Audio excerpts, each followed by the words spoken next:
A girl returned home from grocery shopping to find the door wide open. In the living room, a strange man was standing there. She mistakenly thought he was a thief and rushed into the room. When the CEO turned around, she froze in shock. Failing to stop herself, she stumbled and fell, pulling down the CEO's pants in the process. To avoid embarrassment, she quickly tried to help him pull up his pants. But in doing so, she lost her balance again, accidentally pinning the CEO onto the couch. They ended up in an awkward kiss, mouth to mouth. This made the situation even more awkward. Although the two were married, they barely knew each other. The girl was actually a new police officer on her first job. That day, she received an assignment to meet a colleague at the Civil Affairs Bureau. Unexpectedly, just as she arrived at the bureau entrance, the CEO, who was there to register for marriage, mistook her as his bride. He even told her she was 3 minutes late. This phrase happened to be the code her supervisor gave her to identify her contact. Believing the CEO was her colleague, she followed him inside the bureau. As soon as they entered, the CEO began the marriage registration process. The girl didn't think twice, assuming they were just pretending to deceive a criminal. Even when she saw the red banner and professional photographer on the wall, she didn't question it. Instead, she thought the act was very realistic. The CEO was completely unaware of the misunderstanding. So, they ended up getting a marriage certificate,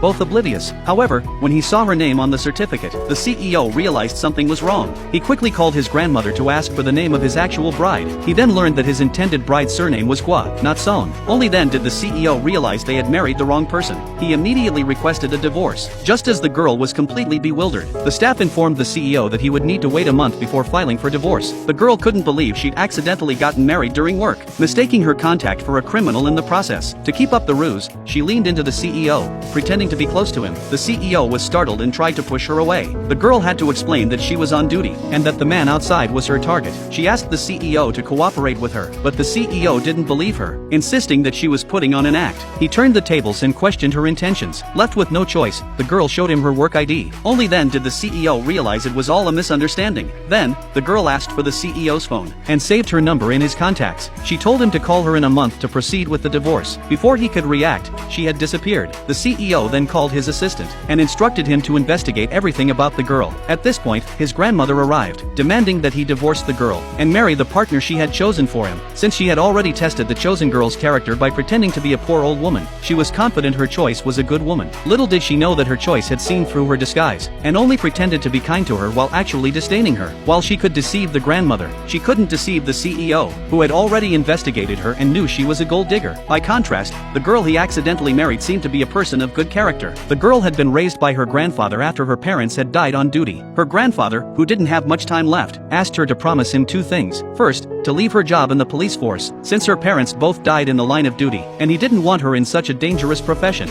She fulfilled this first request, but the second was much harder. Her grandfather wanted her to marry someone who truly cared for her. She had no idea where to find such a person, especially since she was already married. She needed to divorce first. After thinking it over, she couldn't even remember her husband's name. Meanwhile, the CEO's assistant suggested he try to get to know her. So, the CEO called her, but she dismissed his call, thinking it was harassment. Unwilling to give up,